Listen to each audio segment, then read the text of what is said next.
Hello there. Welcome back to the Senate podcast. We have a jam-packed episode today, a quality episode because I brought on a professional. Today, I'm joined by Jake James. Hey. I said I said it right this time. Jake Yeah, James. you said it right. Yeah, you're Okay. good. Well, thank you for coming on. And I actually found your Twitter and you through Star Wars related content. So I think it's only right we talk about Star Wars. Yeah. But what's awesome is you're actually, you can explain it better than I can, but I've been reading reviews from you. I've been watching your shorts, movie reviews on Twitter and whatnot. So I love what you do with reviews and writing and everything that you do because that's kind of what I wanted to do a long time ago. I wanted to be a writer. And I wrote a little bit. I don't know if you remember, what was it called? Blogger. I remember Blogger, but I never used it. I would just write for fun about games, and I wanted to get into it, and then eventually that led to broadcast journalism, and then that led to YouTube and podcasts and whatnot. But I love how you do it, the movie reviews and the writing. So tell me a little bit about what you do, and then I'll ask you about kind of your history and whatnot. But you're on a few different sites. Yeah.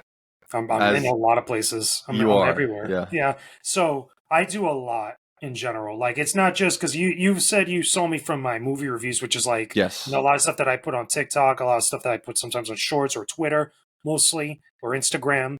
But really, my bread and butter is really gaming and gaming content, gaming reviews as a critic, as a reviewer, as a writer. I'm going now on 14 years that I've been doing stuff as of coming up in January, where I've been doing this as a freelancer professionally, constantly just talking about games, reviewing games, giving my opinions about games. And then that also goes parallel or hand in hand with movies and everything else that comes along with it. A lot of entertainment stuff, a lot of geek related, nerd related culture stuff. A lot of my stuff that I came from, where I took a lot of inspiration for, especially when applying it to video games, was me watching movie reviews and movie criticism. Siskel and Ebert. That's really where a lot of critics like myself really kind of get our basis and we get a lot of inspiration from, because those are Siskel and Ebert, Gene Siskel, Roger Ebert. Those are the two original archetypes for critics in many different ways. Any type of criticism that you see, whether it's games, movies, comics, music, food, whatever else you could think of, it has a basis in Siskel and Ebert in some way because of their passion, the way that they approach the mediums, in their case, movies, how they love that stuff and they love to talk about it, which is bleeds out and kind of like diffuses into every sort of like content we see now in places like YouTube, TikTok, Twitter, wherever else on social media. For me, I've been talking about games for so long. It's because I love it so much. I grew up a gamer. I grew up with as a Sega kid specifically. First video game I ever played was Sonic the Hedgehog on the Sega Genesis. And fun fact, which is crazy because I tell everybody this and they don't believe me, I was born the same year that the Sega Genesis was made in Japan, and it came here to the States a year later. Yeah. So Sega and gaming in general is like really tied together with me in a very intimate way that has stuck with me for years. And it's kind of, again, allowed me to get into other avenues of entertainment, more specifically movies. And obviously, like you mentioned before, Star Wars, which is a big deal for me. Yeah. It's just stuff that I love. It's stuff that I have fun with. And I continue making stuff even now to this day across all platforms: YouTube, TikTok, Instagram, Twitter, or X, or what we're calling it now, Patreon, Facebook, Twitch for a time. Not so much Twitch anymore because of like how weird it is with the discovery, but really YouTube, TikTok, and everywhere else. My writing for various websites is where my bases are at. I write for Clownfish TV. I write for Esports now. I've written for the Coalition. I've written for Playboy. I've written for IGN. I've written for Red Bull Gaming. There's a lot of places where you could find my name, tied to either gaming or movie stuff that I know a lot of people that listen to this and everybody else that stumbles upon me would really enjoy and really get a kick out of. It's funny. I think after you said all that, you described my podcast perfectly because it involves all of that, especially Star Wars, because that's really a central IP in pop culture that spans gaming, movies, comics, novels, everywhere. You name it, merchandise with toys, and it's everywhere. And you mentioned Sonic, but I won't go down that rabbit hole. I love Sonic. I'm an OG Sonic fan. So for me, the original saga on Genesis, because again, I own them throughout the years growing up with it. But that's my That's my Sonic right there. Like a lot of people love the 3D Sonic games, and I get it. I don't like them as much. I don't think they've aged as well, which is why a lot of people have a lot of fond memories of 2D Sonic. But it's part of the franchise's legacy. It's part of the history of that character. It's just again, I'm a Sonic 3 guy. Sonic 3 to me is the greatest Sonic game ever made. It's literally, it's got so much like goodness embedded in its DNA. This is going to derail everything, but Sonic 3 is the best Sonic game. I I see why people would say the adventures are. I love the adventure games, but as time goes on, they get harder to play. But Sonic 3 and Knuckles, it doesn't. It stays the same. Sonic, I like Sonic and Knuckles. Like I get it because people look at that as one whole game. Both of those games, I look at Yeah, it as two yeah. separate ones. For obvious reasons, they were released separately. They were split apart and stuff. But for me, Sonic 3 is like a package. The reason why I love it so much is because not only is the gameplay like peak Sonic for a lot of reasons, It really but is, also yeah. the presentation with it. That was the first game that not only had a soundtrack made by a major person in pop culture. We know it's Michael Jackson, but Yeah. also it was the first game to have save states in the series. It was the first game to have transitions between acts, which is a big deal. It was the first That time, was huge. we had an antagonist character that was like Sonic and Tails, with Dr. Robot working with Dr. Robotnik. A lot of people would say like Sonic CD because of Metal Sonic like that, but I was like, no, I think it's Knuckles really is the one that really has a foundation with that. The But it's a lot of storytelling, goodness with it. yeah, Yeah, the story it's top notch for a 2D Sonic game. I don't think yeah, they've really done story as well as they did in Sonic 3 up until Mania, of course. yeah. Because when you see 2D, it's like, oh, it's classic Sonic. It's time for platforming. But I loved this, like you said, the presentation of the story and the antagonist and whatnot. But It's a okay, lot of goodness that's that it for comes with Sonic. the There game. definitely is. So what you kind of talked about it a little bit. Star Wars Hmm. kind of got you into the pop culture zeitgeist that really exploded due to Star Wars, and then in with the original trilogy, and then we get the prequel trilogy, and you see that there's a lot of people not necessarily copying it, but from there we get the blockbusters that start coming out, like the Marvel movies and the DC movies. But really, you can trace it all back to George. I think your history with Star Wars,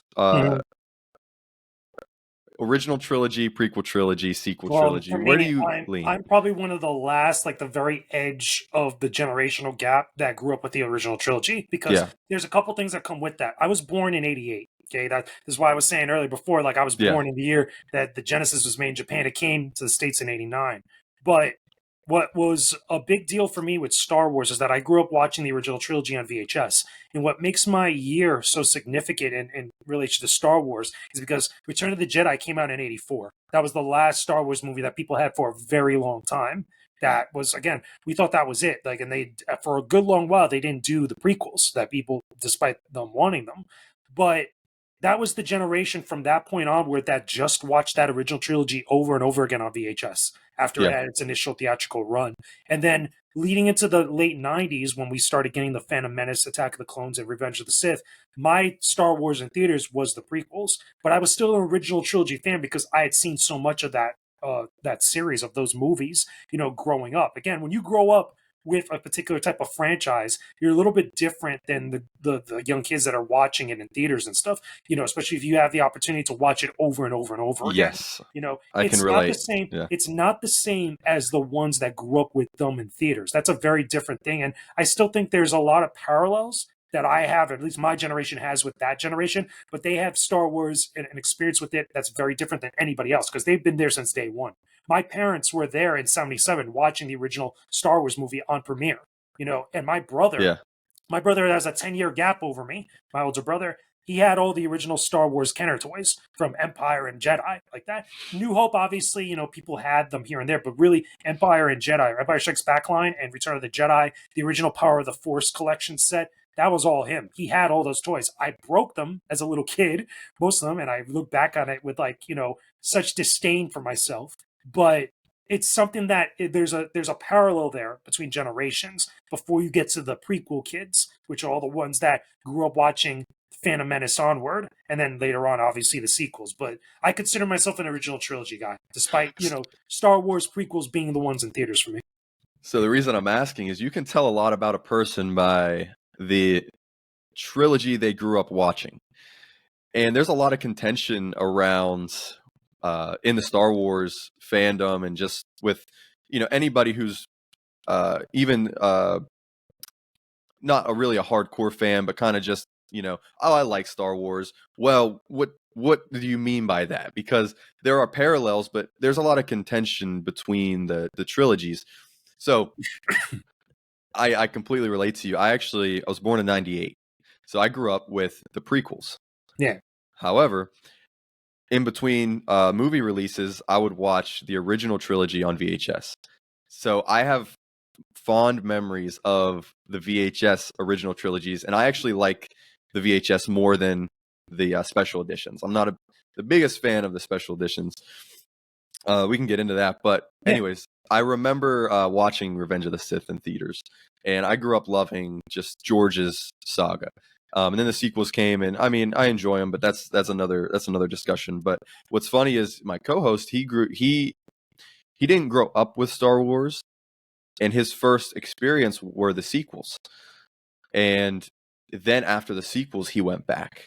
So me and him have different views, and we can still find parallels, like you were saying, between the trilogies. And Mm-hmm. now with seeing your writing and seeing some of your tweets and your takes, we kind of have some parallels. And I like what you say on Twitter and what you write, because it's kind of what's they say based, but it's kind of like not contentious. You're not trying to I'm stir up. fair. I think You're that's the way I fair. describe it. Like, because Exactly.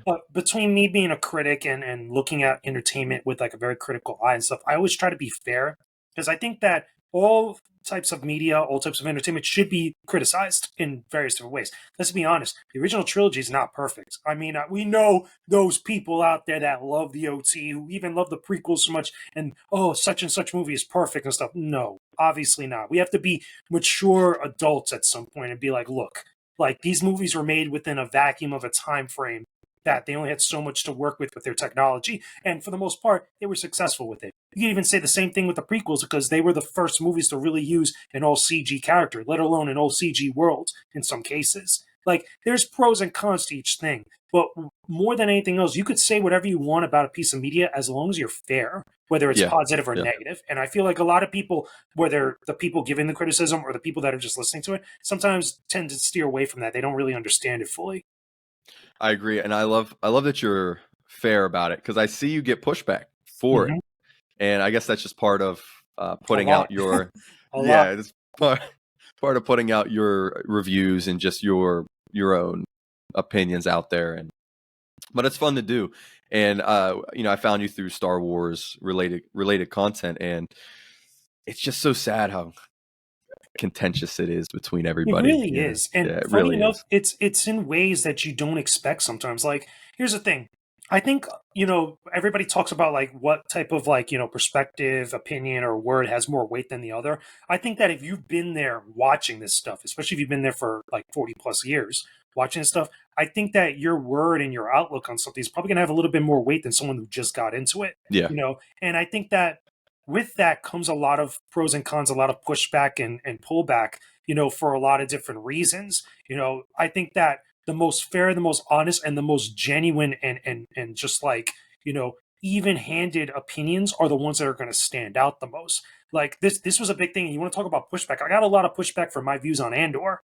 As someone that had been there, not only watching these episodes 3 a.m. every single week, which I think for a lot of people did not do that. There was a good amount of people within Star Wars fandom that did, but the good amount of people that were talking about this were not doing it the same way that I was. And I was hyped for Andor, but the problem with Andor is that no matter how much of the good writing and the good kind of like, characters and the dialogue you can have with something, if something feels like it doesn't fit within the universe that it's trying to be a part of, none of that other stuff really matters, or none of that stuff goes without being affected by it. And that was a lot of the main points that I was putting out there for some people. And what sucks is that you get a lot of individuals, especially in film criticism and entertainment criticism, who are just making content as content creators in all these different facets, that have this holier than thou attitude, or this like snobbish, like, snub their nose towards you attitude because you disagree with them. And that's never a good place to come from. Like, even fandom, like a lot of fandom, especially Star Wars fans, get hit with a lot of like blame for a lot of the discourse that happens in this stuff. And I don't think that's necessarily fair or right, because most of the time, the greater majority of fandom, even in the Star Wars fandom, a lot of them are not coming from a place of like volatility or volatility. Oh my god, Yeah. or they're not trying to be hostile with their Yeah. opinions, and they want people to get into Star Wars. They want people to talk about it. They're not always the ones looking for a fight, though, which I think is crazy.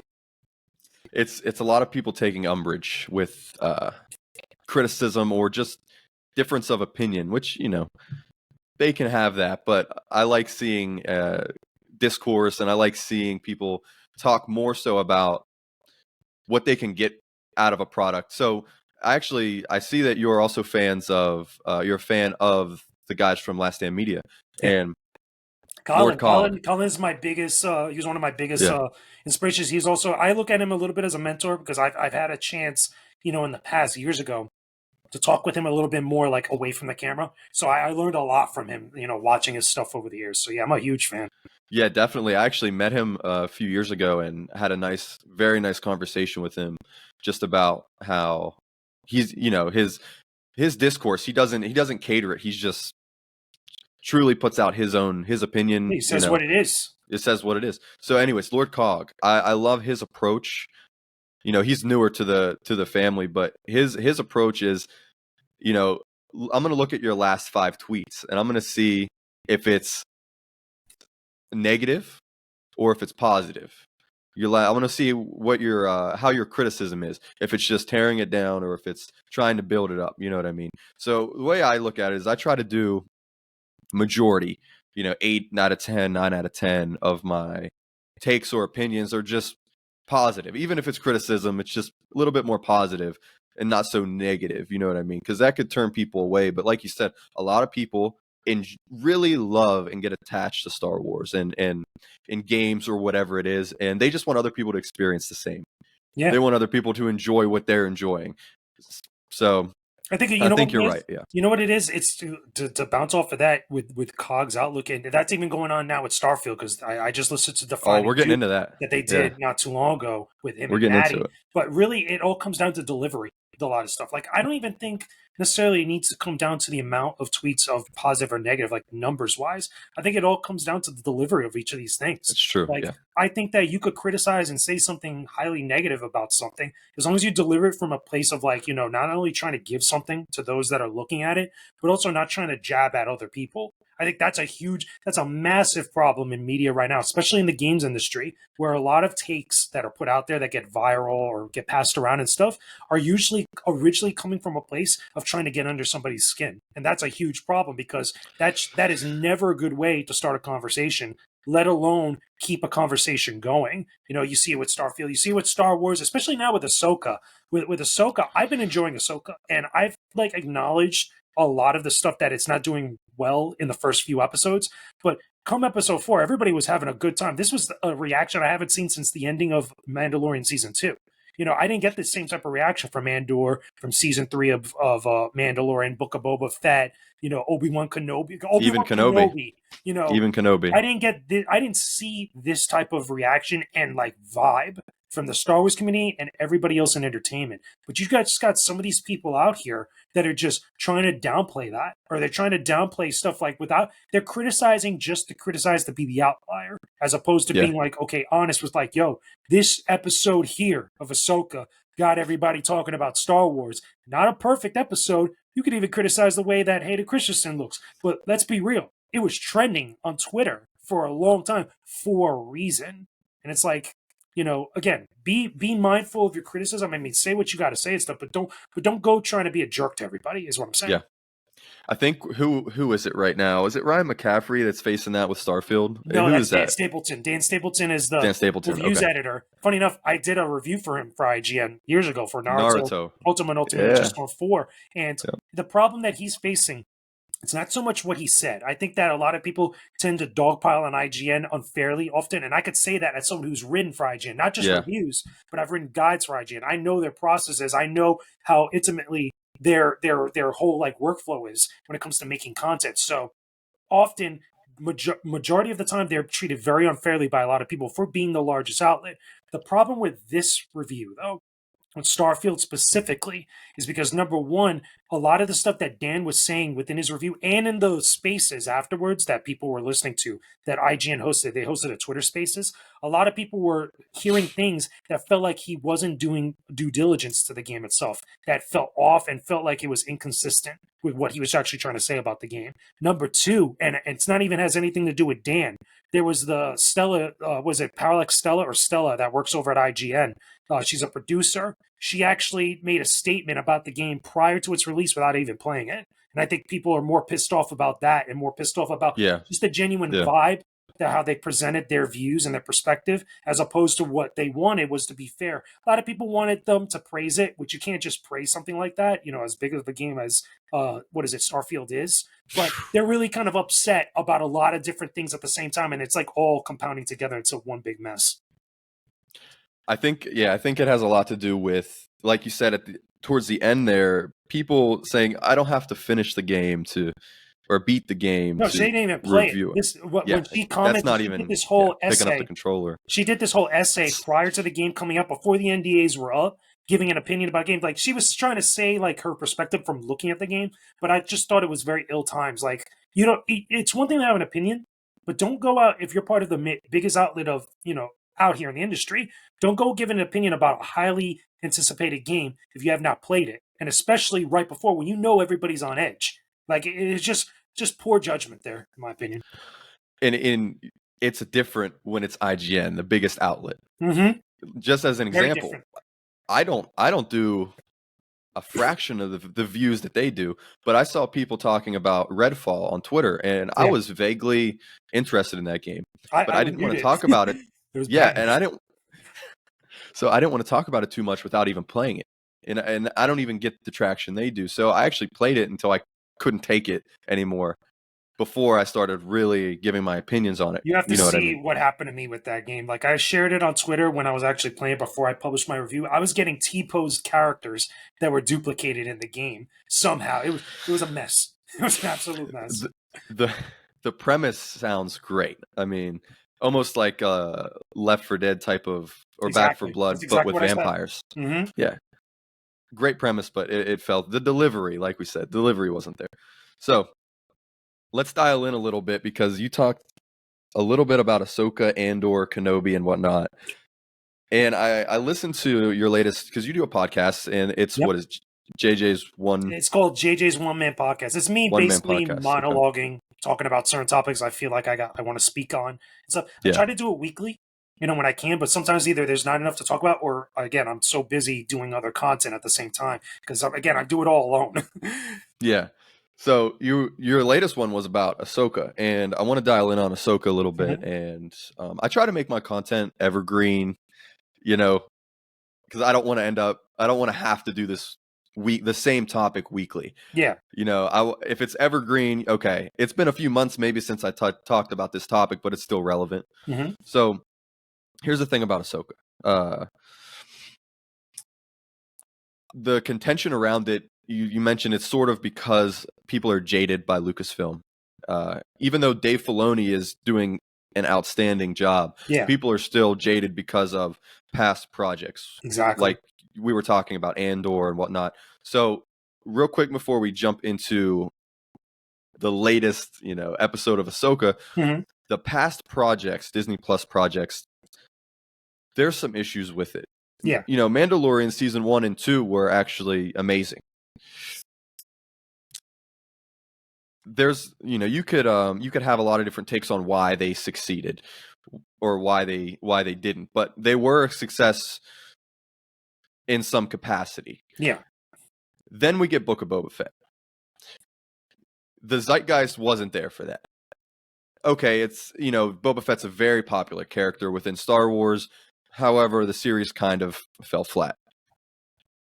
Then you go on to Andor and Kenobi. So I'm not sure your views on these series, but out of all of these, I actually like Andor the most.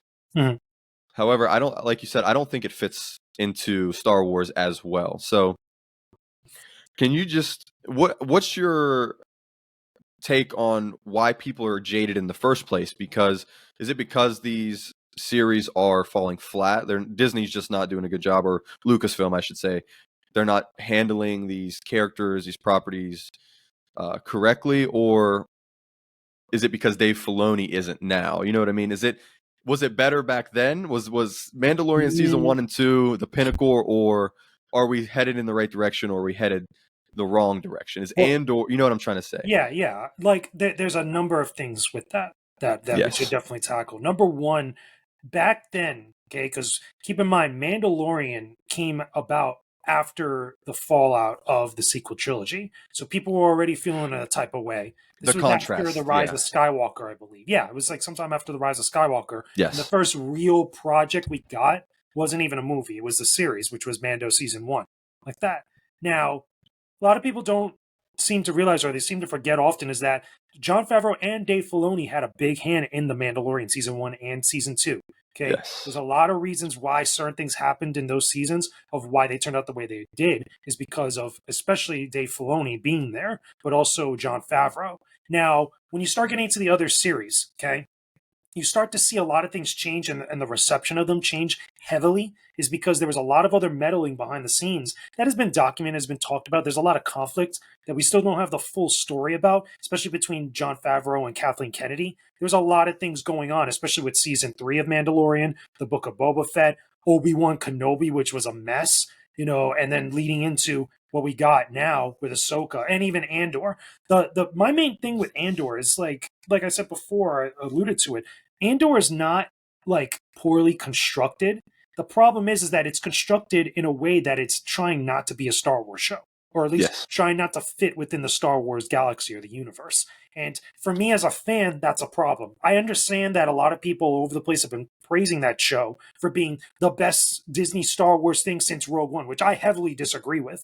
I don't think that's a fair assessment at all. I get why people like it, but also I totally understand, because I was watching this with watch parties. I was in Star Wars Theory's watch party for a lot of those episodes, and I saw other watch parties, the reactions, just to kind of gauge where everybody was at. And the problem that I had with all this is that Star Wars fans that have been in this universe for a long time already, that have actually seen a lot of what this universe is or what it could be, recognize that this was trying to be Star Wars in name only, without trying to be part or be as Star Wars, which is a shame, because, I was hyped up for Andor. I was ready to watch this. I was like, this is going to be an awesome spy thriller. It's going to be Andor. It's going to get dark. He's going to do some crazy stuff because the rebellion's desperate and all that stuff. And I did not get that. I felt it was a bore fest. I felt that despite the clever writing and the clever dialogue and the monologue by Skarsgård that he delivers in there, it's awesome. But all of that is overshadowed for me because this thing just does not feel like a Star Wars project. Rogue One, which really is what Andor was trying to be, felt like a Star Wars project. Granted, you had other elements that were more traditional Star Wars that were in there, but the problem was, what really goes back to the heart of, is that Lucasfilm is so disjointed with what exactly they want to do and what direction they want to go, that it's affected everything they've been involved with, even the good things. With Andor, they gave it to a guy that forgot he was making a Star Wars project. Like, why would you say that? Why would you go out publicly and say that? Here's the other thing, too. With Obi-Wan Kenobi, there was a lot of stuff that people had, with the writer's room and some of the stuff that made it to the screen and stuff that would not be acceptable in any other Star Wars project. You mean to tell me that you could slap stormtrooper helmets with your bare hand?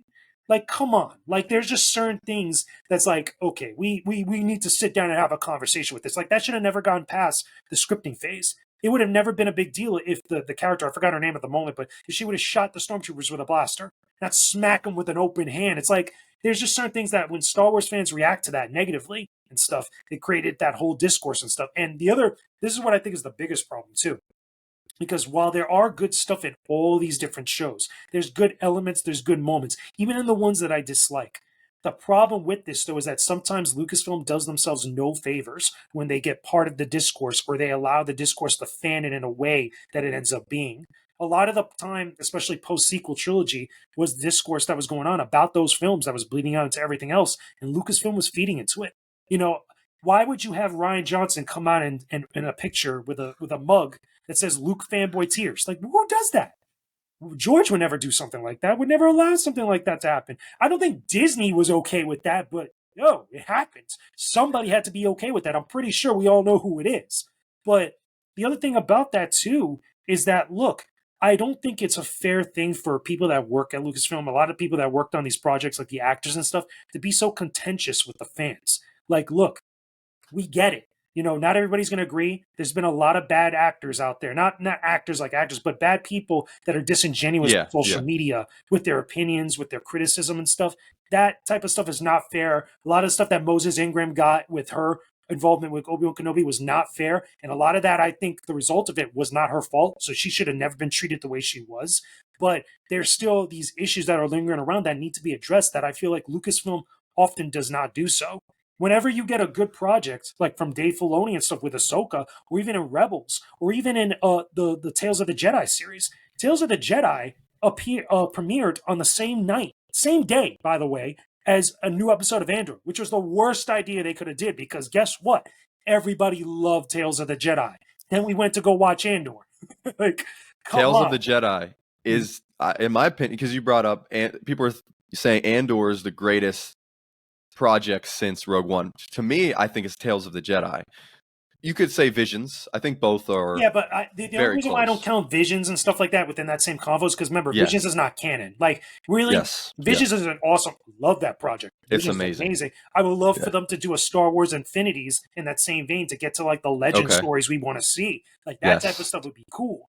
But when we're talking canon, like, stuff that Disney now considers canon, because they're the ones that kind of messed up everything with the expanded universe. But if we're talking about just their canon and stuff, I don't think Andor is the best thing. I think Andor is fine in its own little silo, which is what a lot of people Yes. don't want to admit and they don't want to agree upon. But it's honestly the truth, because Rogue One does everything that Andor tries to be much better, and still respects the legacy of Star Wars, because it leads directly into A New Hope in many different ways. Like, it's just that, again, it gets back to the discourse where not only the delivery of a lot of opinions is really poor, but also the company, like I said, doesn't do themselves any favors by allowing that to linger, rather than actually trying to be a little bit much more, mature and have a little bit more class with it. You never see Dave Filoni go on social media talking smack about the fans or talking smack about anything. You never see that from George Lucas. You never saw that with Jon Favreau like that. You never even saw that, I would even argue, with Hayden Christensen or Rosario Dawson, or any of the people that actually people love that's related to all this stuff. And I think that speaks volumes to not only what came from the sequels, but comes from a lot of the stuff that people are just not really feeling. Yeah. Even the Book of Boba Fett, look at what happened with a lot of the actors there. Like, it really speaks volumes to stuff. That was everything with Tamora Morrison, very Yeah. unfortunate. Super. I mean, that's extremely He deserves unfortunate. better, because he's Way better. He's one of those dudes from the prequels. Like, he deserves far better than what he got. And so first of all, thank you for your expert analysis on that. You have been there on the ground floor pretty much with all of this, Yeah. as your job. And I think that was great analysis of that. I want to tackle a few things, though. Sure. I think it does come down to the lack of respect, not just for the characters, but for the real people involved in this. Because when you see the actors, their job is to act. There's Yep. somebody directing them. There's Mhm. somebody that wrote their lines for them most of the time. You know what I mean? So, like with Moses Ingram, that's unfortunate. Yeah. Like we said with Timur Morrison, that's just an unfortunate situation. But it goes back to, I think there's a deeper problem than what we see on screen. There's, like you were saying, it falls back on, we know who it falls back It's a on, but systemic problem. it's this really. exactly systemic. The real meaning of the word systemic problem. It is literally a systemic problem that they have. But there are some good projects coming out from them, and I think what is so interesting is that, in contrast with Star Wars, I'm not sure how big of a Star Trek fan you are. Oh, I'm big. I'm a TNG guy. I'm a big Okay. I'm a big I'm a giant Star Wars fan, but I respect a lot of Star Trek, because, again, I grew up with TNG. I feel the same way. I grew up with Enterprise, and I love Enterprise. I think it's amazing. I love TNG as well, but I grew up with Enterprise and the movies, of course.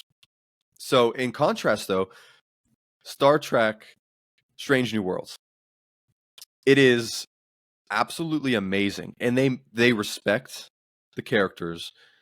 You can watch the Ready Room, where they actually talk about everything behind the scenes, and it's like when you see Jon Favreau and Dave Filoni, or even Bryce Dallas Howard in the specials on Disney Plus. They really enjoy what they do, and they want to respect and be in that world. They don't want to just take it and make it their own. make Make their make own it thing.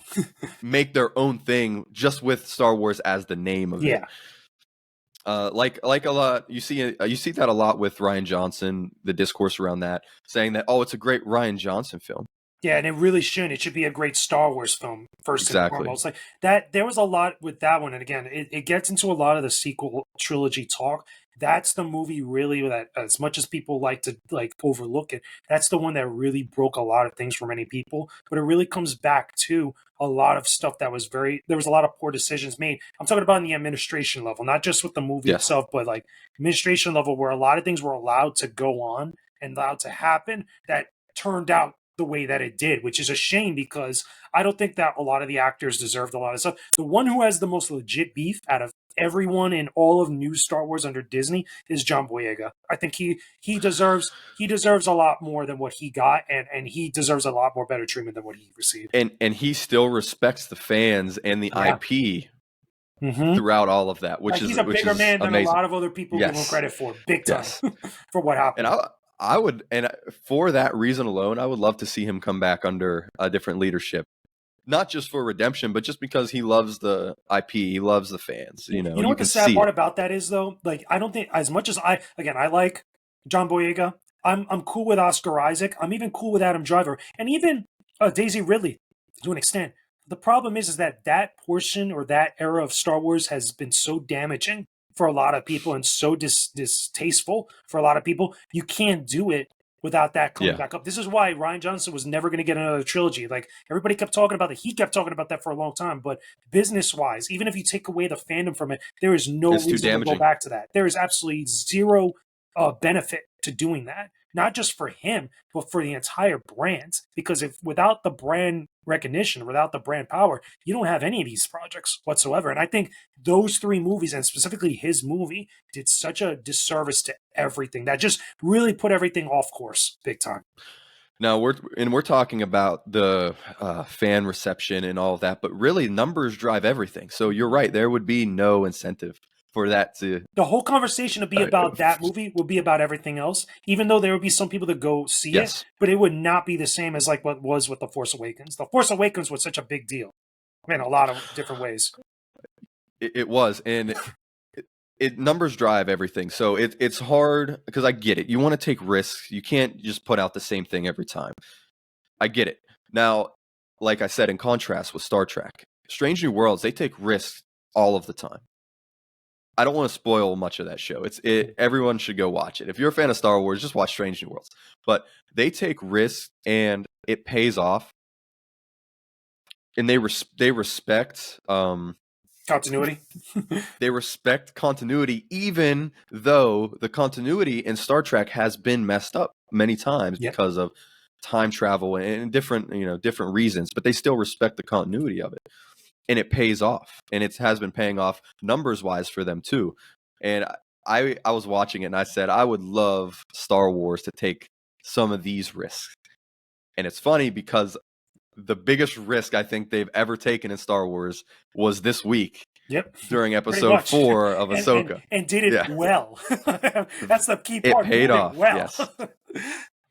And I think they did it well because there was somebody behind the scenes, Dave Filoni. And I guarantee you 90% of the people watching don't know who Dave Filoni is. They'll see a guy in a cowboy hat and just think it's another guy in a cowboy hat. They don't know that's... He's legit right now the reason for a long time why Disney Star Wars stuff or projects of those has been relevant. Like, he's as close as you get to George Lucas without George Lucas right now at this point. And what's nice is he is not copying George Lucas. He's actually taking what George Lucas did and continuing it, not repeating it.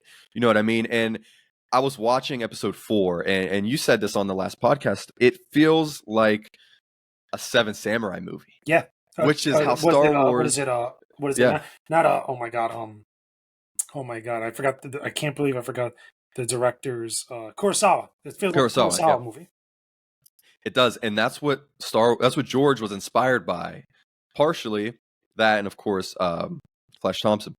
Or Flash Gordon. Flash Gordon. And sorry, I'm a big Spider-Man fan too. But um, Flash Gordon with the serial matinees style, but also kind of mixed with the Kurosawa filmmaking of it. Beautiful combo that somehow worked. Yeah. And Dave is continuing that now with his own type of lore that he introduced in Rebels, which is a world between worlds. Mm-hmm.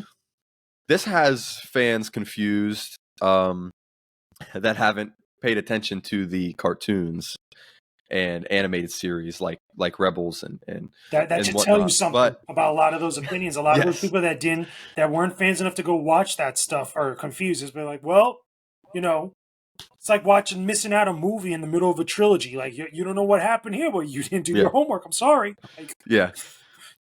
I can't believe Anakin's Force Ghost showed up. yeah, that's a huge deal. And for the record, that's bigger than his appearance in Obi-Wan Kenobi. And technically, Obi-Wan Kenobi is the more relevant show for him to be in. But with this one, obviously being Ahsoka, him being her master, was it his Padawan and stuff? It's a bigger deal for Rebels fans that have followed Ahsoka, because we know like big things are happening, and it was done tastefully in a way that was handled with such care, because it wasn't just that made the episode good. This was a banger episode for like so many reasons, and that was just like the mic drop moment for like Dave to just like walk off stage afterwards.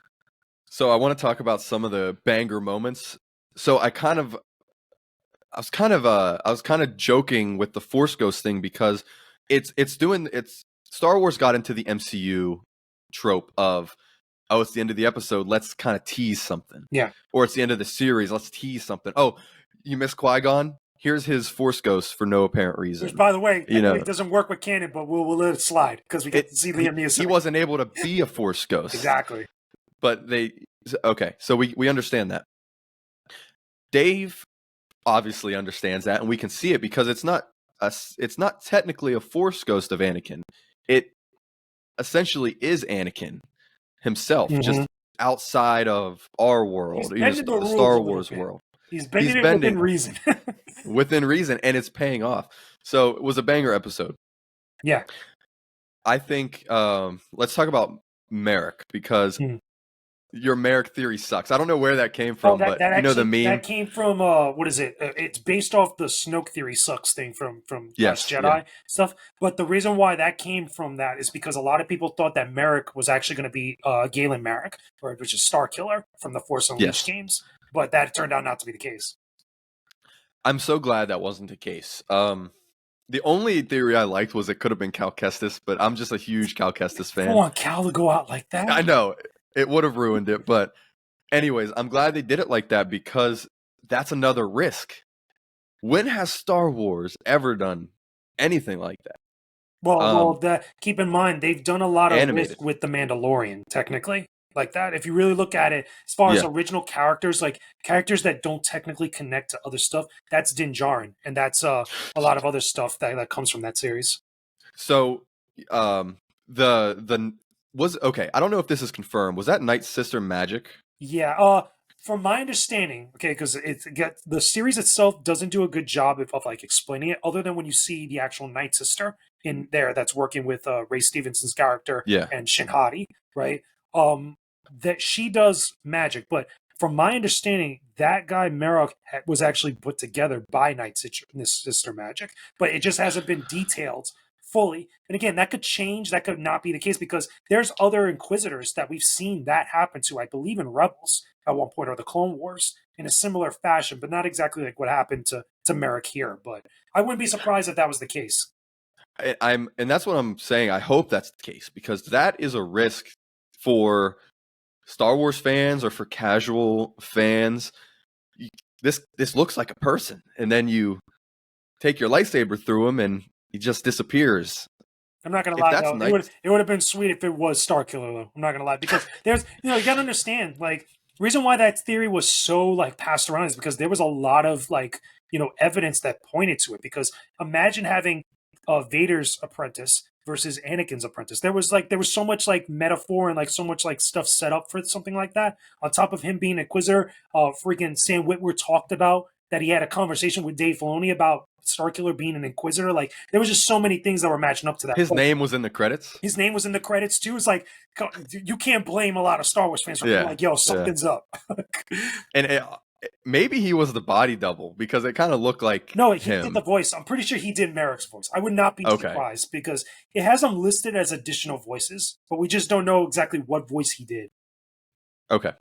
I I like it. I like the risks that they're taking nonetheless. And I like specifically that they don't explain it. And you said they don't do a good job of explaining it, and you're right. And I like that because Hmm. it doesn't affect the pacing. They don't take time out of the action, especially specifically with this episode. Hmm. Yes, it's a series. You got to slow down to, you know, be able to Right, fill they didn't in need your to explain it right episodes. Yeah, there, like in that moment. exactly. Yeah. They might explain it at some point, which is fine, but they didn't stop the episode. Hmm. And this episode, the fighting, fantastic. We Awesome. see different styles.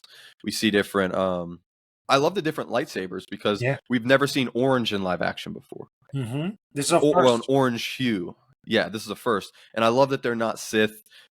They could go either way. I They're think it's dark. going to To be me, fun they're to see dark where it Jedi. goes. Yeah. Like the thing is like Yeah. Ray Stevens Balin, who Ray Steven R.I.P. who's playing him now. He's awesome. Fantastic job. All his episodes, all his scenes, been awesome so far. But what I like about him and reason why I call him a dark Jedi is because he still has some sort of element of a code where he actually has reason. He has like rationality behind what he's doing, even though what he's doing technically is not good.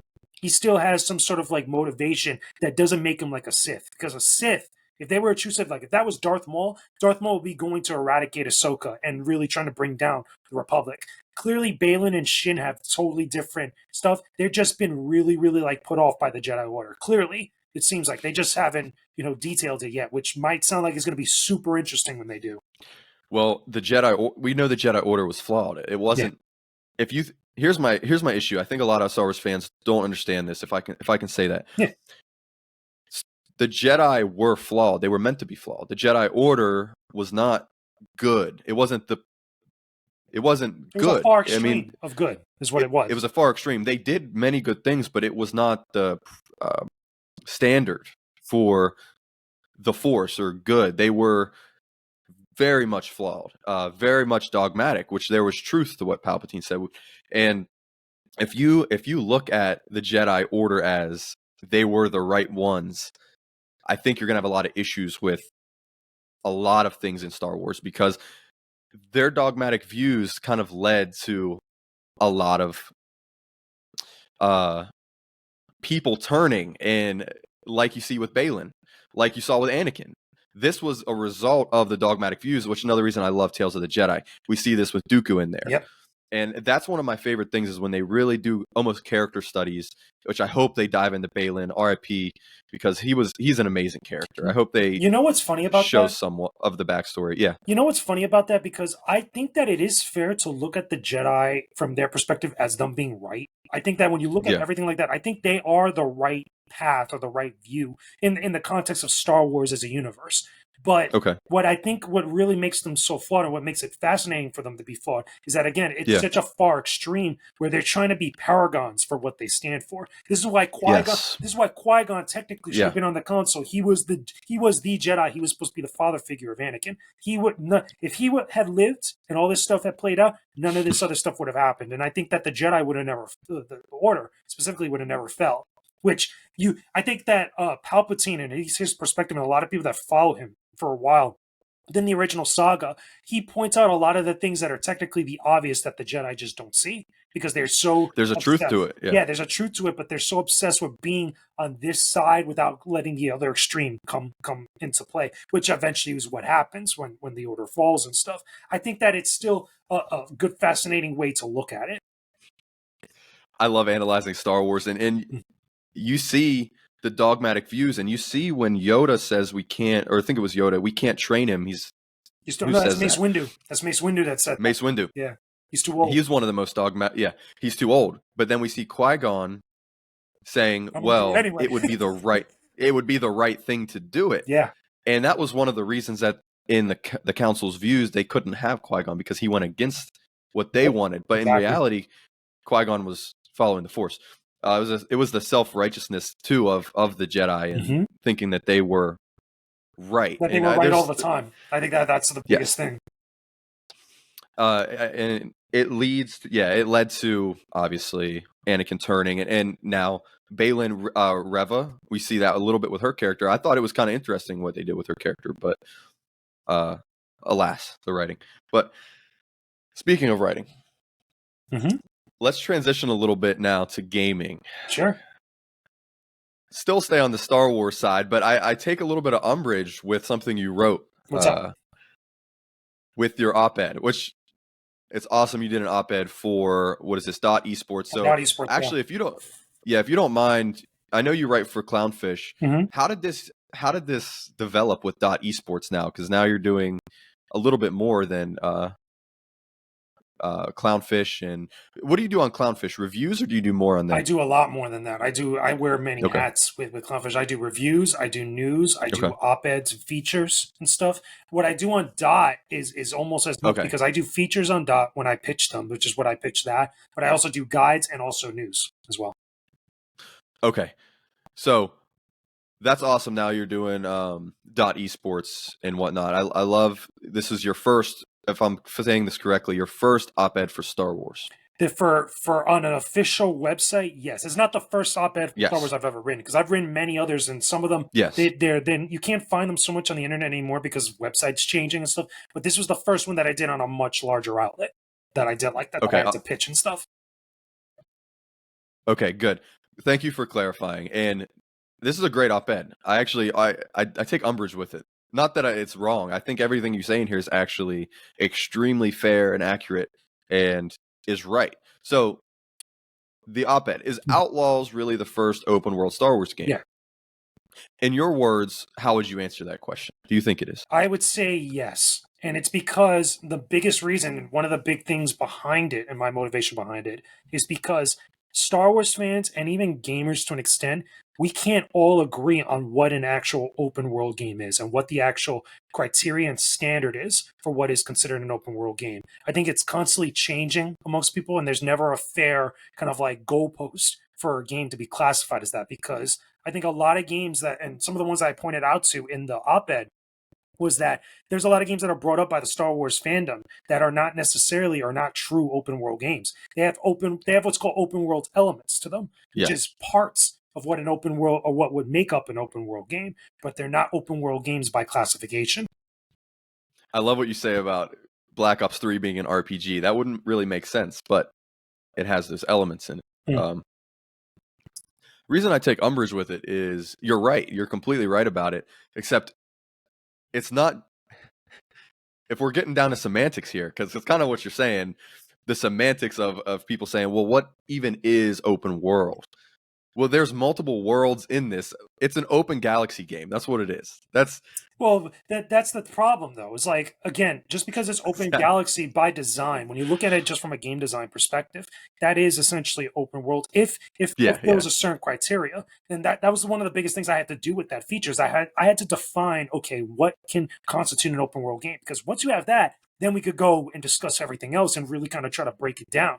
And the biggest things, I'm telling you, I had to do not only a lot of research for it, but I also had to go back and forth with the editors at .esports, because sometimes, even though I feel I had a very strong argument and stuff, they would say, like, look, maybe you're describing a sandbox game, which is an entirely different thing, which is not the same as open world, which is what a lot of these games that get brought up end up becoming when you classify them. The other ones, too, is that some of the reasoning and some of the examples I tried to bring up, some of the editors personally didn't agree with it, even though I was right by actually supporting all the info and stuff, because even they had their own personal views on what is what when it comes to what an open world game is, what a sandbox game is, what constitutes the criteria for fulfilling that. And I had to be the one who's like, look, okay, for the sake of this op-ed, this is what it is. Because this is based on not only past games that have been released over the years, not Star Wars and non-Star Wars, but also what developers have said over the years too. One of the biggest ones most recently that everybody brings up now because of, it being so popular, Star Wars Jedi Survivor. That was a question that was asked to the devs straight up, and they said no. They don't consider their game to be open world. And when you look at it in the same way that I was breaking everything down, it totally makes sense why they would say that. Yeah, you mentioned in it, you bring up Lego Star Wars: The Skywalker Saga. I think that would be a good choice if you were to say, oh, what is the first open world Star Wars game? that would be a good choice. But like you say, it is very level based as well, which I think that kind of takes away from it There's another being thing too. designed, There's yeah, another as thing open world. too that takes away from it too, which is like here. I'll even tell everybody now. It's like if they haven't read the op-ed, I mean, go read it. But this is like some of the criteria I said. What makes an open world game?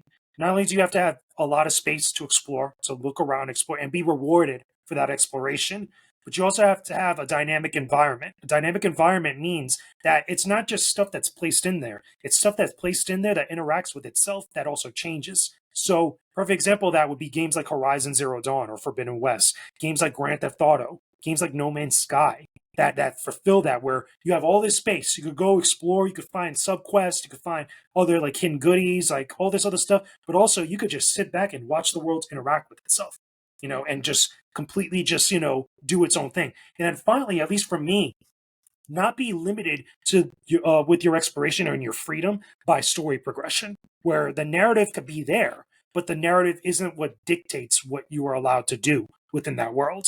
And for me, for games like Jedi Survivor, for games like Lego Star Wars, for games like Star Wars Galaxies, for games like I'm trying to think off the top of my head, Knights of the Old Knights of the Republic, Old Republic. Knights of the Old Republic, all those games, what they have in common is that their narrative dictates how much you could actually move around and explore and actually have enough freedom to do what you want. It's not so much just the space that you have. It has to be all those things that I mentioned working together in tandem consistently throughout the experience.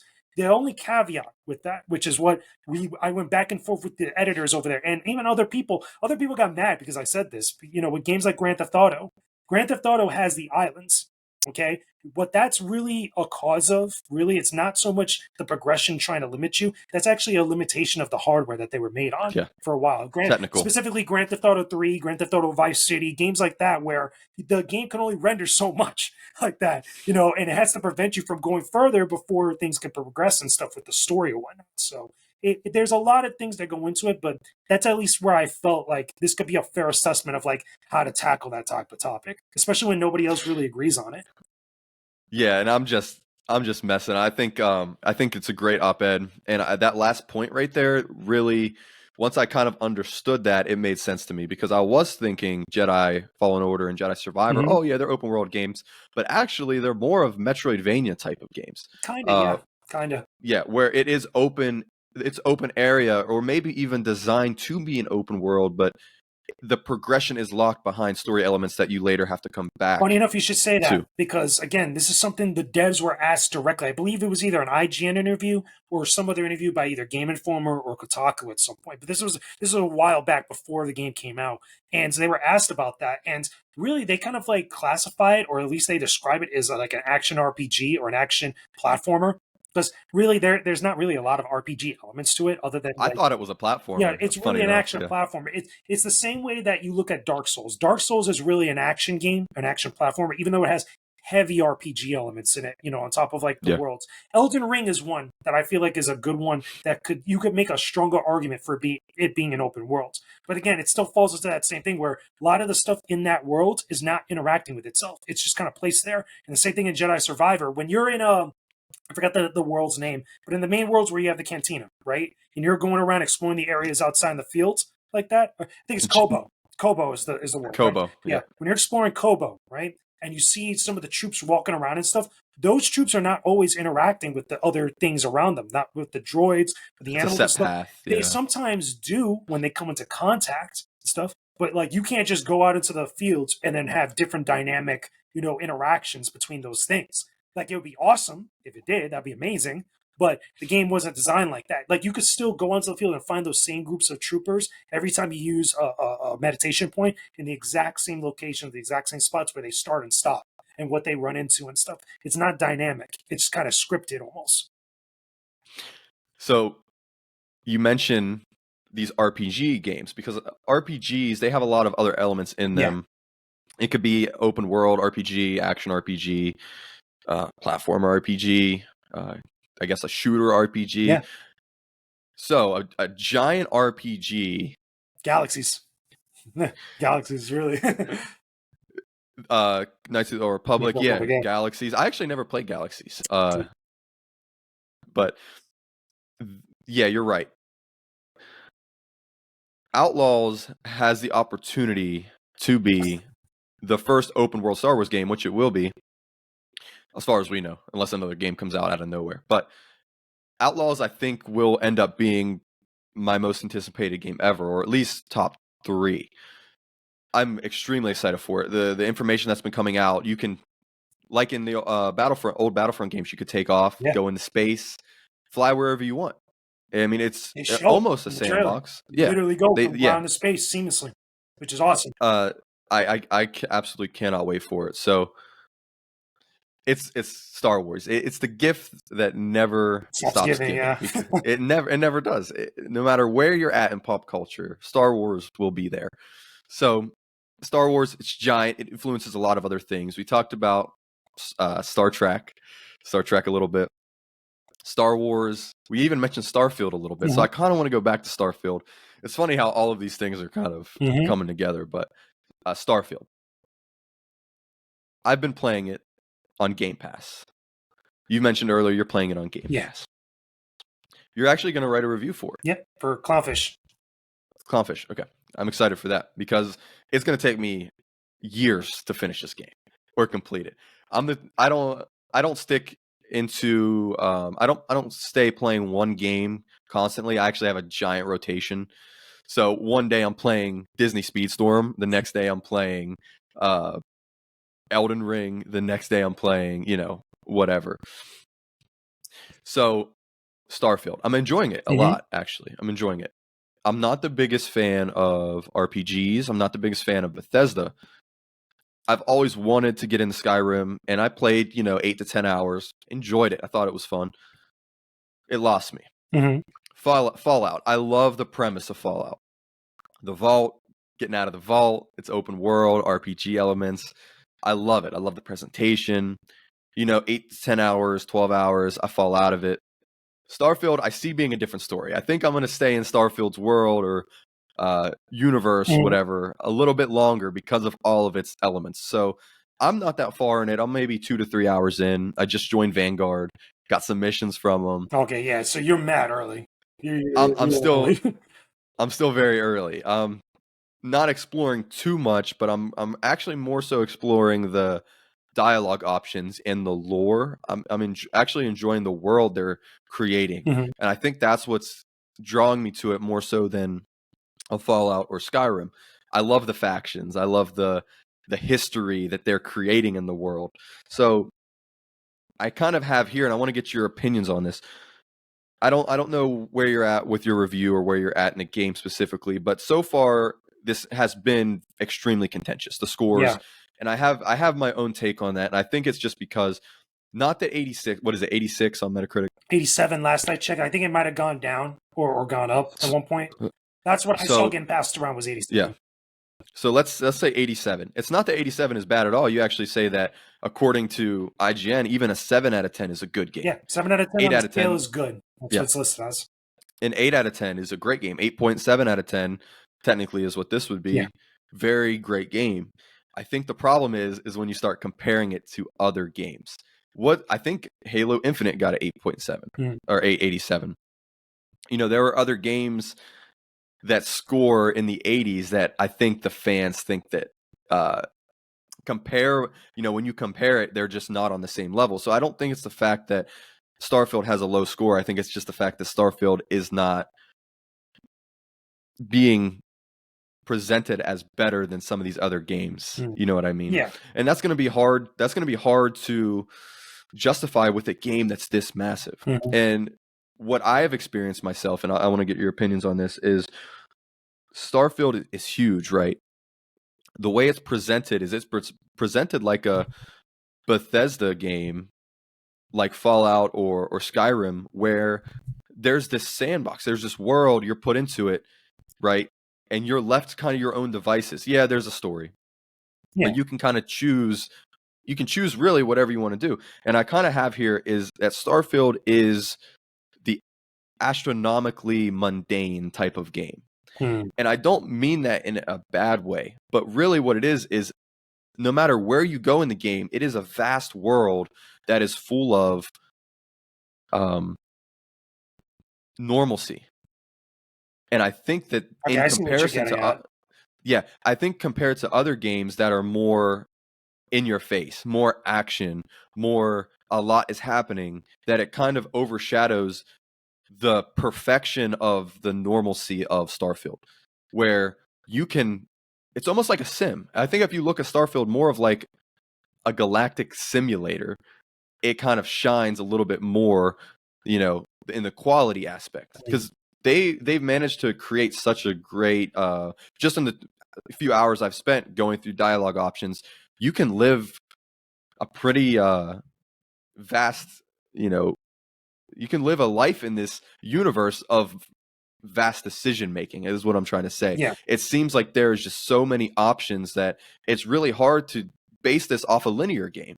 So think about other 87s, like think about the Uncharted games or Horizon. What was it? Forbidden West got an 87 or something Or close to some in the that. 80s or 90s, something like that. High 80s, low 90s. Well, when you compare a linear game to this that has really, you know, dynamic moments that you can recall, me and you are never going to have the same experience in really any game because we have our own inputs that we're going to put in, but especially Starfield, we may never see the same planet as Or each the other. same You know what I dialogue mean? exchanges, or the same like instances. Exactly. And I think that's something, you know, astounding in its own right, something special in its own right. So, last thing I'll say on that is it's funny, bringing it way back to Last Stand Media. I went to the first ever live event that they had, Oh yeah. and it was the greatest games of all time. And Chris Reagan brought up Halo 3. Good And choice. one of the Definitely on that great, list. so that is a linear game, but really what his argument was is that it's the engine. It's almost like a sandbox engine where you can break the game. So that makes it astounding. That makes it special. That makes it great in its own right, is the fact that you can kind of go into it and kind of do your own thing against what was maybe intended for you to do. And I think Starfield is kind of in that same category where you're not necessarily breaking the game, but you could break the entire design of the story of the game by not doing it. You know what I mean? By having your own, creating your own story within this sandbox simulator type of game. And that's very hard to judge. So as someone who is going to review this game, what's your thought process? Because it's going to be hard to narrow down dynamic story beats or dynamic moments because you may never have the same exchanges as anyone reading your review in a vast game like this. Of course, but here's the thing about a game like this, and I think that it's an interesting like thought process to go through, right? The problem with reviewing a game like Starfield or any game that's similar to it is that a lot of people with the comparisons to other games are looking at it in that same lens of like what those other games were. Okay. The thing is, Starfield is never going to be like Halo 3 or whatnot, because obviously it's not as linear. There's a lot of other things going on with it. It's the aims of both of those games and many others that it's being compared to are radically different. Starfield's, where its aim, at least from what I got from the descriptions of it and what I've seen from it prior to playing it, is that it wants you to have the same type of vibe that you get from a Fallout or a Skyrim, but overwhelmingly like scale it up and to include all of outer space. Because the thing that you get from Bethesda games, especially a game like Fallout and a game like this, is that you have a freedom to really explore a lot of these like different places. That's its core aim. On top of everything else with its own story, with its own like, different types of like branching paths and stuff. That seems to be a real big trend over the last few years with certain studios branching off paths and like permutations of a core story that you make your own in some way. That's a lot of what all of Baldur's Gate 3 is all about. Like, because Baldur's Gate 3 has a set path, but it's not like you're going to get there the same way or get to it. I see a lot of people comparing the The two. reason why they're comparing is because of like how many permutations you have within a given story. It's still your story, even though it's laid out before you a certain way with all the dialogue, decisions, etc. And that's the same thing going on with Starfield. But really, when I do my reviews, and it's not just this type of game, but any type of game, I try to look at them as like, okay, what is the core experience of this and what is it trying to aim for and try to do if it is successful, and how does it make me feel as I go through this? a lot of people have said, a lot of the detractors, for a lot of people that disagreed with like the 7 out of 10s or less with certain outlets like IGN, they gave it a 7 out of 10 for their Starfield review. They were complaining that, look, you only played like 55 hours of this game. You didn't get to see all these other things that were going on with it, which I understand and I get it if you're someone that's like really rah-rahing for this game. But understand with a lot of that stuff, and this is why I disagreed a little bit with Matty, Mr. Matty Plays, when him and Cog talked about it on Defining Duke. There's still 30, 40, 55 plus hours that you still have to play through leading up to that point of where you feel that Starfield gets good.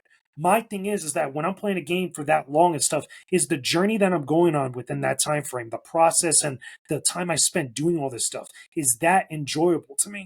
It's not so much just what's there, the content of it, and that's, it plays a factor, but really, how does it make me feel as I'm going through all this? If I'm being fair enough, to give it a chance to do my due diligence, to spend enough time with it where I feel like I get a good solid grasp on what this game is or what this game is trying to be. It's not so much if it feels similar or is the exact same thing that I get from another game. This is why when reviewers and critics like myself, when we review games, we should not compare it to other games. We should never bring up or try our best not to bring up other games when we're trying to critique something. Because, yeah, you could say, okay, Halo 3 had certain things that were different than Halo 2. Halo Infinite was not as good as Halo 3. Some people find it to be the best in the series, whatever. That's true, especially with a series of games when there's a predecessor to it where you could actually have a baseline or a benchmark to compare it to. But when you're talking about games that are very different and games that are so on opposite ends of the spectrum of what games are and what the genres are defined as within that spectrum, you can't really compare it to other games. It's okay. You could try to compare it to Fallout, to Skyrim, to any Elder Scrolls or any sort of like Bethesda-like game. A lot of people also brought up the Outer Wilds, which is another game that have been compared to Starfield like that, which I Okay. understand. But again, Outer Wilds is not trying to do the same thing that Starfield's doing. There's completely different. big difference in scale, in exploration, in what, the types of ways that you explore. Because I'll tell you right now, one of the big things that I enjoy about Starfield so far, without getting too deep into what my review is going to be, I love the space exploration with the flying of the ship. It took me a minute to get like accustomed to it because I think one of the cons that I could say in my review is that Starfield doesn't do a good job of explaining certain systems to you, where you kind of have to just kind of like stumble upon it or really fiddle around to get an understanding of what you could do and how things work. Like, it took me a little bit of figuring out how to dock my damn ship at one point, which I got really annoyed because it's like, can the game just like give me like a prompt or something and be like, okay, look, this is how you dock a ship. And then I'm good. Then I could go and do all my things. But the game never does that. I kind of have to figure that out. So that gets annoying. But I will tell you that like it's awesome to just be in your ship, even if you're not in combat. You're outside of a planet, you're exploring, gathering resources and stuff. That view is freaking awesome. That's literally a space freaking view. Like imagine going, and you could do this in Starfield. You could go to the moon and actually explore like certain landmarks and stuff, or orbit the moon and look around, turn around, and look at Earth and look at other stuff like that. There's different motivations and different goals of like what this experience is trying to do than everything else. So for me, I'm going to play it throughout the weekend.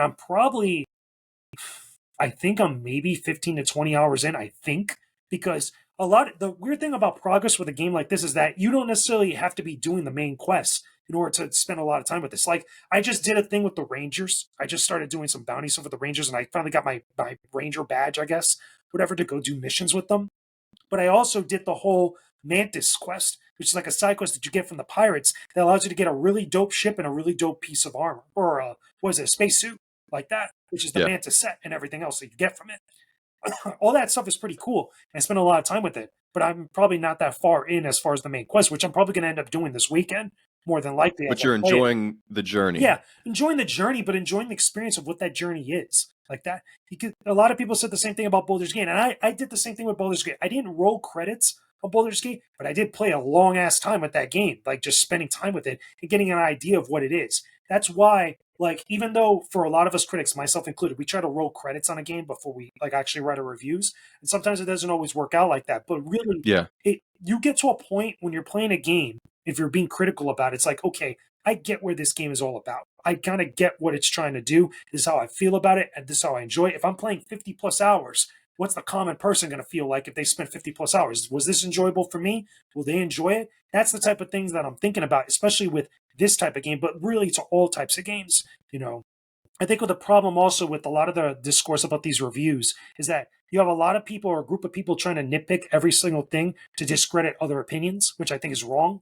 But also, you have a lot of people that are just reviewing this game or putting out opinions about this game that are very disingenuous and not fair to it. Like what Stella put out about Starfield with her whole write up about stuff that she said she hadn't played it, you shouldn't be putting a thing like that out there about the game, Yeah. knowing how volatile everybody's going to be towards you. There was just a lack of like poor judgment there. There was a huge amount of poor judgment there. I mean, but the same thing with Dan Stapleton. I think Dan Stapleton should have stuck more towards his score because he was the one that reviewed it for IGN and he gave it a 7 out of 10 and he praised it, but he also nitpicked on certain things that people really weren't feeling. He should have never gone on social media to actually just like, run through all his Bethesda reviews and all his other stuff because I don't think he did himself any service with that. It made himself look kind of silly than anything else. And the same thing with IGN. IGN made themselves look silly when they did that Twitter Spaces where they were trying to break down and defend themselves. It's like, look, your writing should speak for itself. Your points should convey to all the people, even those that disagree with you, where you're coming from with this game. If you've played it a long time, your writing should show that. You don't have to detail exactly how many hours and break it down for it and stuff. You should actually be able to articulate how you feel about it. And the same thing I felt when I was doing Baldur's Gate. I'm not a D&D player. I'm not someone that actually like plays a lot of games that Larian has done. I never really played Divinity Original Sin like that or Divinity Original Sin 2. Yeah, I haven't played any of those. But, I did feel a certain way when I was playing Baldur's Gate 3, and I could respect a lot of aspects about it. The Baldur's Gate 3 kind of reminded me about The Witcher 3, as far as like the story and the amount of like permutations with the dialogue and stuff. My only biggest problem with that game was the bugs that I ran into before and after the patches, which, that game has bugs that people just straight up overlook. That, funny enough, IGN did the same thing. They gave that game a 10. That game is not a 10. I can tell you from experience, I'm spending hours with that game, But regardless of everybody else's opinions, it really comes down to if they're being fair, if they're being honest, if they're being genuine, and they're giving their due diligence to the experience they're trying to be critical of. Because I'll tell you right now, with Starfield now, some of those reviews, that 58 from that outlet about Starfield, that was not fair. I could tell you right now, I haven't finished it. No way this game's a 58 out of 100 or a 5 out of 10. That's ridiculous. They're just some people that just try too hard to be outliers and try too hard to stand out from everyone else, that they end up just like impacting their credibility or impacting the whole conversation about certain games, whether it's this one or anything else. I feel like it's the case that credibility should drive numbers. Not However, nonsense. Not trying to say something or put something out yes, in order to get hate clicks. That's a big problem in the games industry, not just with reviews, but with news and op-eds and opinions. This is why a lot of outlets are having big problems, as far as how they're trying to, interact with other people, how they're trying to generate an audience, and why they're not retaining an audience, and why they're going through a lot of issues. This is why Last Stand Media, believe it or not, as much as some of these people in the games industry don't like them, why Last Stand is doing so well, and why it's got the biggest PlayStation podcasts on the internet right now. Oh, through Patreon, no less. But there's a lot of things that are all compounding and working together at the same time that really make a lot of this discourse and a lot of these conversations end up being a mess when it really shouldn't. Because I think that Bethesda's did a hell of a game as far as like their ambition, what they're doing, because they were working on this for like 5 years. I think it is not longer and stuff. But we could be critical while also being fair and really praise a lot of the work that went into this stuff. I completely agree with you as somebody who does not write reviews or who is not a critic. I would do a podcast. But thank you for because you are actually going to write a review on this. Yeah. So we get a little insight into what your process is. Yeah. Your review is going to speak for itself. Yeah. It's going to be backed up by the words in your review. And you don't have to justify it. And that's what I do with all my reviews. Because again, this isn't like I've written only like 10, 20 reviews. I've written over 600 to 700 plus articles over the last 12 to 14 years that I've done. And not all of them are reviews, but I've done a lot of reviews. So I know how to review a game, and on top of movies and stuff. But really when it comes to games, I know how to look at a game critically and actually tell and convey whether I like it or not to the people that look at it. That it's so interesting hearing the thought process of that. And you're right, it should be about being genuine, not disingenuous. But I think what happens is obviously the messiness and the hostility drives the hate clicks. It gets you the views, it gets you the numbers. Being the outlier gets you the numbers. And if the easiest way to be the outlier is to give into the hate clicks and just the absurdity of some of the reviews. I mean, it's just they don't even. It's like, did you play the same game? If my Sometimes, question yeah. after, Sometimes, yeah, yeah, it if really my does. question as somebody who is reading your review is, did you even play the game?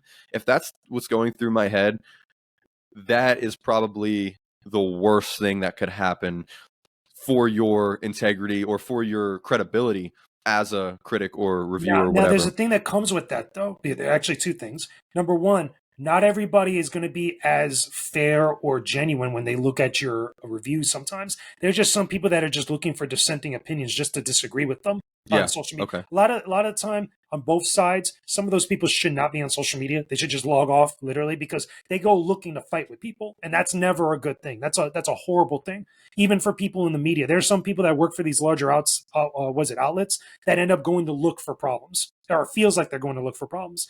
The other thing too is that I think that a lot of people just don't know how to disagree with each other. And this was really kind of, it happened to me recently within the last few months, because when I did my review of Barbie, because again, I write a lot of movie reviews, I'd said I didn't praise Barbie like as much as a lot of other people. I read I that. gave it a Yeah. 6 out of 10. For anybody that didn't see it, I gave it a 6 out of 10. But I also criticized it because I felt like while I enjoyed aspects of it, this was not the 9 or 10 out of 10 that I saw a lot of outlets putting it out there as. And I think they were coming at it from a place, maybe they really enjoyed it, but they also had this vibe where people were just saying what the majority opinion was going to be. And it's like, you can't be that way. You have to be a lot more honest and a lot more fair and a lot more just upfront with how you feel about something without the fear of what the reaction is going to be. And I got heavily criticized for that. I got heavily, my whole outlook on women was questioned, which really, one's review on a product should not speak volumes to their outlook on another issue that unrelated. Like that happened a lot also with many outlets that were reviewing Far Cry 5. I don't know if you remember this. I know Colin talked about it on Last Stand Media years ago, and he's mentioned it a couple times. For the Cuba outlook on. No. It was actually not Far Cry 6, Far Cry 5. Far Cry 5 was about the David For the Koresh. religious. And like Yeah. people that were looking at the game in the industry or criticizing it in the industry Yeah. were upset that it wasn't talking about Donald Trump. That's a totally, like, the problem is at that point, you're talking about something else has nothing to do with the game. It's the same thing They missed the forest for the trees. It was about a completely separate had nothing to issue, do with but they one were thing or the other. Like, vaguely thinking it was connected to something that this it is was the other not. thing Yeah. too, and it sucks to say this, but this happened this year. This is what happened with Hogwarts Legacy, where a lot of people were dogging on that game. The Wired review gave it a 1 out of 10 because the writer, That was which ridiculous. was insane, Yeah. did that because they didn't like J.K. Rowling, which I understand. You could have that opinion, but I don't think that the devs for that team deserve that type of treatment. Like that's a totally like amateur bush league thing to do to another group, to a company. The point is like, just people don't know how to disagree with each other. Sometimes people don't know how to talk about stuff with opposing opinions on social media. And it really could be a product of social media itself, but maybe it's just bad players that are just getting in positions to do something like that. I completely agree with you, and that whole sentiment right there. That's why I try to not get involved in the discourse as much, because other people, if that's their intention and they start driving the discourse, you can get wrapped up in it. So that's one reason I love just doing a podcast, because you can get on here and just talk about it. You're not being consumed into somebody else's disingenuous rhetoric about something. And Twitter is a major platform for, like you said, with the spaces with IGN, where you have to get everybody together to defend yourself or get everybody together to attack somebody. Rally, I think the exactly. tool itself, Twitter and X, whatever we call it, Twitter. I call it Twitter because X. Yeah, I call it Twitter. But Twitter is a tool, and a tool that could be used for a lot of good things. Oftentimes, with any other tool, it gets misused, and I think in our industry, specifically in the games industry, it could often be mishandled and misused in the worst of ways, a lot more often than we realize. We actually, my co-host and I, we reference Roger Ebert quite a bit, and you actually brought him up at the beginning of this one of my episode. biggest inspirations when it comes to critiquing things. So what's interesting about the games industry specifically, you just kind of alluded to it, it is more than just reviewing or critiquing a story. You have to look at the technical feats, the mechanics within the game itself, the engine, or all of the things that aren't really subjective, more so objective, which is why Digital Foundry is getting the views that it gets, why it's blowing up. Does this game actually hit 60 like it say it's hitting? That is an objective thing that you can I think that's part of it, honestly. Like yeah. when it comes to reviews as a whole for games, I think that a lot of places don't always do it, but what we need to do as critics is to look at them as experiences. It's the sum of those parts that really make up Yeah, okay. the overall like value for consumers and stuff, and what we could say like when we give something a specific score for a review, because the technical aspects for gaming specifically are a big factor of it. I'm a real stickler, I'm a real hard ass when it comes to bugs and glitches and technical things that are problems in games. I've had games that have crashed on me multiple times, and I've said as much, gave it a low score, and the developer or the publisher will get mad at me. It's like, well, maybe if your game didn't crash, I wouldn't have to say that. But I think that's one aspect of it, and the story and the other aspects with the characters and stuff, all those subjective things, they're part of that. And some people of course make certain things a little bit more weighted and a little bit much more of a big deal than others. But really, it's the totality of all those things of where we could actually look at it as like, okay, is this experience for all these things really worth the consumer or the common person, the common gamer going out of their way to go get it, buy it, and play it?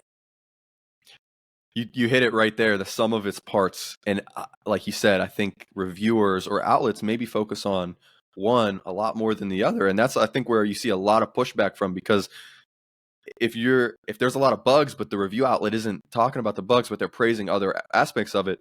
Oh, you go buy the game and you're playing it and there's all these bugs, and then you get it's like, yo, what happened to that 10 out of 10 or that 9 out of 10? You were saying like, yo, this game has the characters floating in the air. What the hell? Like, that happens to me a couple times. That happened to me also with Baldur's Gate. This is why I gave it an 8 out of 10. Okay. With Baldur's Gate, my biggest problem was that the game was locking up on me during battle, where it would get locked up. I don't know if you saw this, where it would lock up certain characters when it comes up to their turn, where it would be like if they were in dialogue. So you couldn't like do anything. Yeah. You would have to actually reload a save. And that happened to me multiple times. On top of the other one that I saw no outlet talking about this, when you're moving around with your party in certain sections, especially if you have to be stealthy, sometimes your party members will go off completely off course and do a totally different thing, which would put them in Bobo freaking Egypt in a totally another section that was unintended. Yeah. Nobody talked about that pre and post patch. So it's like there'll be things like that where there's a very big disparage of like the score or what's actually in there for some people. And again, everybody has different experiences, but when there's certain things like that, I feel like it shouldn't be downplayed. It shouldn't be dismissed. That happened to me with Dan Stapleton for Baldur's Gate, where I even said that in the comments. I was like, yo, there's bugs in this game. How is this a 10 out of 10? Like that. And he's like, well, everybody has a different experience. Nobody experiences it and stuff. And I was like, yo, but come on. I mean, that just means we overlooked it. Like, that's a big bug to miss out on. Like, and I'm not the only one, I was saying, but it's goofy when it happens. I have a small example of that with Jedi Survivor. Yeah, if you remember, that a lot of people experienced that with. A lot of people experienced bugs with that. I only experienced one bug my entire playthrough. Yeah, and I was surprised because people were asking me, they were like, do you even like the game? I said, I love the game. Well, there's all these bugs. I only experienced one bug where I had to reset my save, and that was it. I didn't have any other bugs. And what's weird about that? A lot of it happened in the PC version for a lot of people and stuff. Because I did my review on PS5. Okay. A lot of the time when I do console games, if it's not exclusive, I'll do it on PS5 just out of habit or whatnot. But a lot of people ended up experiencing that in the PC version and in a couple other instances and stuff. But the patches luckily fixed all that. But the problem is, too, that I'm a little bit of a stickler for. When I'm reviewing a game, I'm reviewing it at that time. Like, I don't care at that time, if you're getting patches a month or two down the line. That's fine. But what is it like on release? Like, what is it right now? You're shipping this game right now. So what's the deal? Like, you run into a Cyberpunk 2077 situation where the game ships a certain way and it's like a disaster. It's like, at that point, I have no reason to go back to Cyberpunk, after the way that turned out. Like, I don't care if it fixed it a year or two later. No Man's Sky had the same thing at one point. That game was totally different on launch. I was there at launch for No Man's Sky, and I jumped out so quick. You want me to tell you something? This is weird for me because, again, you were there at launch. I was there at Yeah. E3 seeing this game in person. I Oh, saw this with CD Projekt Red amongst a lot of other people and journalists, like a lot of other people that bigged it up and stuff. And it was cool, but it's like, when you see a game and when it goes through the motions and stuff, and it gets up to that point with release and it turns out a certain way, it's like, okay, that's when I'm going to judge it on, when I'm reviewing this. Like, I'm not going to come back a year or two when things are kind of gone and irrelevant at this point to give it a re-review. A lot of people bring that up often, most of the time, for a lot of the larger websites, and I don't think that's fair because there's all these other games that are coming out that people want to know about. Why am I going to take time to go back a year or two later to go look at Cyberpunk, to re-review that game? Granted, it gets DLC and yeah. everything else. They get patches. That's fine. That's an entirely different conversation, though. Apparently, it just had an amazing Yeah, update this week. yeah. And how long has it been since launch? Well, keep in mind the PlayStation 4 version is non-existent. That game could not run on a PS4, but everywhere else now it's a little bit better. But imagine how those people felt at the time around launch. Like their game was broken. It got pulled from the PSN. Like, come on, Which is a big deal. very big That deal. doesn't happen. Yeah. Yeah. So there are a lot of games this year. We actually, on the last episode, talked about what is the greatest year ever in gaming. That's And hard. if you have a that's hard. If you have an answer for that, you just tell me. But I know it's a I got one I very would tough say question. is the year that both Final Fantasy VII Remake, Ghost of Tsushima, and 2020. Yeah, so 2020 was Yep. definitely up there because of the Game Awards. Like the Game of the Year conversation was ridiculous. But there's been others too that I would have to really go back because I don't remember if that was the same year that Sekiro came out or if that was like beforehand. Then there was the game or the year when everything got announced at E3 and stuff. When the Switch was fresh. There's a lot of arguments that could be made. Yeah, what was that? I think it was 20. I think that was 2020. I believe. I think 2019. 2019 Okay. or 2018, something like, because I went to E3 that year for the Switch launch Yeah. because the Switch launched that spring, then in March prior to with Breath of the Wild. Okay.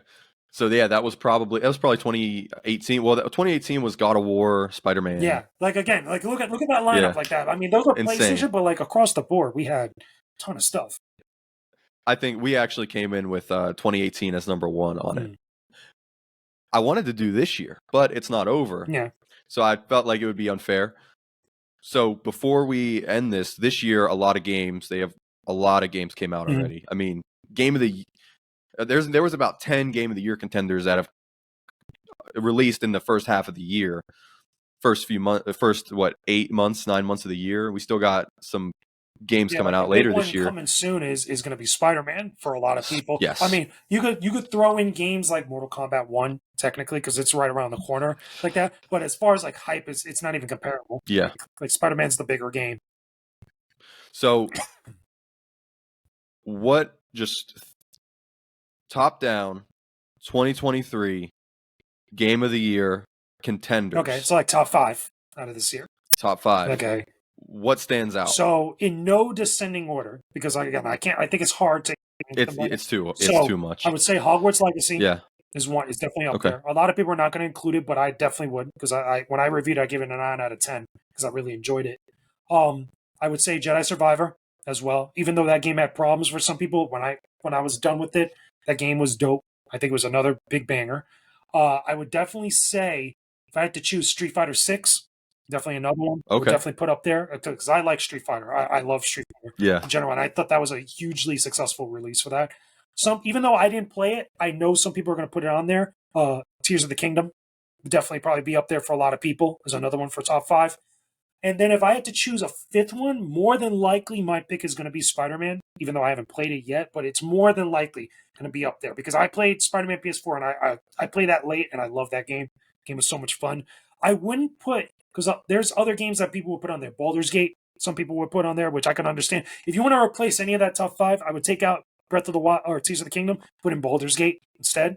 Yeah. Some people would probably say Starfield, which again, I'm still jury's still out with that. I have to figure out where I stand with it. Some people would say Diablo 4, but Diablo 4 has got a lot of problems right now going on with that game. I was going to pick up Diablo 4 to play it and review it, but I never got to it because I was in between games. I had just finished Street Fighter 6 and I was waiting. Oh, Final Fantasy 16. That's the other one. I was going to say Final Fantasy 16, and then what about RE4 Remake? RE4 Remake. Here's the thing. I didn't get to RE4. And the reason being is because around the time that RE4 was coming out, Jedi Survivor was coming out. And that's why I skipped over it. And the same thing I skipped over Diablo 4 was because I wanted to play Final Fantasy 16. And I think that if I had to pick one that's in the lead for me, I would probably say Final Fantasy 16 for me personally. Okay. Even though I know there's arguments that could be made for bigger games, better games for other people, but that's my personal, at least right now. Okay. Yeah, I'm not sure what my personal is. We did an episode where we got like 20 games and we all picked them, and what our favorites, what our contenders would probably be. And I'm not sure. I think Jedi Survivor's up there. I don't even think it'll be in the top 5, but for me it's up there. Personally, I don't know if Shredder's Revenge came out this year, but I think that was criminally overlooked. I don't think. Damn, I would have to look at a schedule because I don't think it came out this year. Because I know it had a DLC recently. That was the Shell Shock DLC. Yes. But as much as I enjoyed that game, actually no, it did come out. It was early this year. June. Was it early this year? No, wow, it was actually June 16th last year. Sorry. Okay, so yeah, because again, it's been a hot minute with that. But even then, in that year, as much as I know everybody acknowledged it, I don't think it was even one of the big contenders, to be honest. Like, and that sucks because that game is a joy to play through, especially if you're a TMNT fan. I think there's just so many games that are overlooked. Yeah. Because there's Game of the Year is about the zeitgeist. It's about the hype. Yeah. So I'm looking on here now. I know last year Sifu got overlooked. I was pretty upset about that because Sifu was a dope game last year. Like that. I mean, Elden Ring won last year. I would have given it to God of War because I have my own thoughts about Elden Ring just in general. And for me personally, I felt God of War was the game that was the best experience, just as a package. For me, last year, I think it's one of the greatest games ever made, Horizon Forbidden West. I like Horizon, but I don't think it was fantastic. Game of the Year for me. Like, I liked Horizon Forbidden West a lot. Like, I actually wrote, did I write? Because I know I did stuff for Zero Dawn for Red Bull game. I don't remember if I did it for Forbidden West as well at one point, but I really liked it. I enjoyed my time with it. Yeah, this year's stacked. Yeah, you just mentioned a lot of great games. I know I'm forgetting a few, like, that are in there. So I know Sea of Stars just came out. I feel like that'll get criminally overlooked. Yeah. I have it downloaded. I still have to play it. It just came out. And let's see, Atomic Heart. Yeah, I don't think like Atomic Heart's making that in there. Like, no. I reviewed that. That game should have been better than what it turned out. Like, it was a mess when I played it. Let's see, Alan Wake 2's coming out. I'm not a fan of Alan Wake. Yeah, but I don't even think that's gonna be. Is that coming out this year? Wolf Among Us 2. It is. Okay. It says on track for 2023. I'm not sure if unless they have a gave a date. I usually say like that might get delayed and stuff, but I don't even know if that's going to be as big. Supposedly Hollow Knight Silksong. Yeah, but even so, like I know there's a following for that game, but I don't think it's going to be as big as some of these other ones. Like I don't think it's going to be Baldur's Gate big. I don't think it's going to be Spider-Man big. Like to me, if I had to choose like the two big ones that's going to come down to at the Game Awards in December, it's probably going to be Baldur's Gate. Spider-Man, and probably Final Fantasy 16. And that's with Tears of the Kingdom, because I know a lot of people like Tears of the Kingdom, but the problem is that Tears of the Kingdom did not have the impact of Baldur's Gate or Final Fantasy 16 did, honestly, this year. If I had to really it didn't have the impact that what was the first one? Baldur's Gate. Baldur's Gate, no, the first the Legend of Zelda, the other one, Breath of the Wild? the past one, Breath of the Wild. Yeah. I wanted to say Breath of the Kingdom because I'm looking at the title right now. But I think when it comes to Zeitgeist or Game of the Year contender, I really think Tears of the Kingdom's going to be on there just because it's Nintendo. It's Nintendo. It's Nintendo. Yeah, but besides that, I think you're right. I think Baldur's Gate, Final Fantasy, and if I had to choose Spider-Man, if I had to choose who I think the judges for the Game Awards are going to pick to win, I think Baldur's Gate's going to get it, and I think that it's solely because I think of a few reasons. Number one, I think the impact. But also I think that a lot of the judges that they have for the Game Awards, which it's a whole like 2-hour conversation about that alone, where I don't think like a lot of those judges play everything. And I think they play a select few of games, and I think Baldur's Gate specifically because a lot of that crew or the clique is into D&D that they all played that game, and I feel like that's going to be the game that gets it from everybody, honestly. Because I love Game of the Year, that time of year. It's the game of the time for game of the Yeah. year. Except I just hate the actual uh what is it event, because it seems not disingenuous, but it doesn't There's a lot matter of really. questionable things with it. Like Yes. some of the categories, like some of the nominees, I just Domino says, like I forgot which one it was last year that Sifu was, I think was in best fighting game. It's like, what the hell is this doing here in best fighting game? It's Yeah. not a fighting game like all these other like Mortal Kombat or anything else. Like what's it doing there? Like It's more so an action it, game. it, Yeah. it pretty much is exactly. It's an Yeah. action game, but like there'll be other ones where I think could also bring up questions as far as like why certain nominees are there or why certain games end up winning certain categories. Where you could say in some of them it's like, okay, like this was like neck and neck because there's a lot of fans of both. That's what happened with God of War and Elden Ring last year. But then Oh yeah, that was a battle. there's an argument there that either one of those games could be made, even though I thought God of War should have won. But like there'll be other categories like content creator of the year where some of the nominees are people that actually work in the industry. Where it's like, Yeah. what's going on here? This looks like a conflict of interest. Like it just comes off weird. It comes off very weird and very questionable. But there are other aspects. I give Jeff Keighley a lot of credit for making the show what it is because he's the only one with the actual fortitude to do it. That's just a fact. And he does a good job. Yeah. It's funny because it's a fun time of the year because of the announcements and Yeah, the world premieres. the world premieres, everything besides game of the year. Oh, the So, music. You got to give Jeff a credit for oh the yeah, live music. I've never been to the yeah, Game Awards personally myself, but I would love to be in that room to hear like it looks like a some of good the time. orchestra music because they've done that at E3 in the past. Like I was there in the Sony one times where they did Yeah. that live action where they did it for Ghost of Tsushima, they did it for God of War, and it's awesome. Like it's a really cool experience. So you said Ghost of Tsushima. I love That's Ghost of Sucker Tsushima. Punch is actually my favorite That studio. game is so good. They Yeah. won you. I don't know if you remember. They actually got an ambassadorship for the island of Tsushima in Yeah. Japan because Yep. of their work in that game. And what was sad was that there was a lot of outlets that I saw dunking on them for various reasons. I'm like, these guys did something amazing. That game still looks gorgeous to me. It has, I think, as of right now, the greatest and the most beautiful opening title Yeah, when you're in riding a through the game. field. Yep. Yeah, that Yep. game is so good. I Yep. love going to the When that Golden hit Temple. me, The I Golden was, Temple looks beautiful to me. oh yeah, that game is it's fantastic. But Sucker Yeah, Punch, my Sucker favorite Punch. Sucker studio. Punch. I cannot wait for that game to get a sequel because on PS5 that game You is know going to it's look gonna sequel. amazing. Yeah, I can't Oh wait. my god! So that's those are the games coming out this year. I'm excited for Spider-Man, of course. The first one, it was the only game I've ever platinumed Oh wow! twice, just because. Yeah, when the remaster came out, I did not want to transfer my save. I said I'll start over and do this again from Yeah, scratch. that game is awesome. So I'm excited for that. Yeah, great year.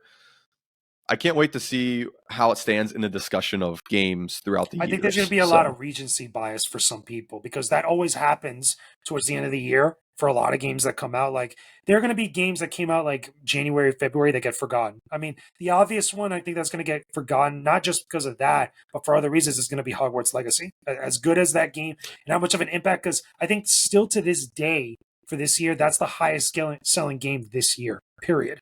oh Yeah, really? across all platforms, and it still hasn't even come out on Switch yet, but for all platforms, as far as I know. Because I remember reading a thing about that recently, that it's still selling like ridiculous amounts of copies because of it being in the Wizarding World and Harry Potter and stuff. Yeah, that's true. That's another pop culture IP right there. Yeah.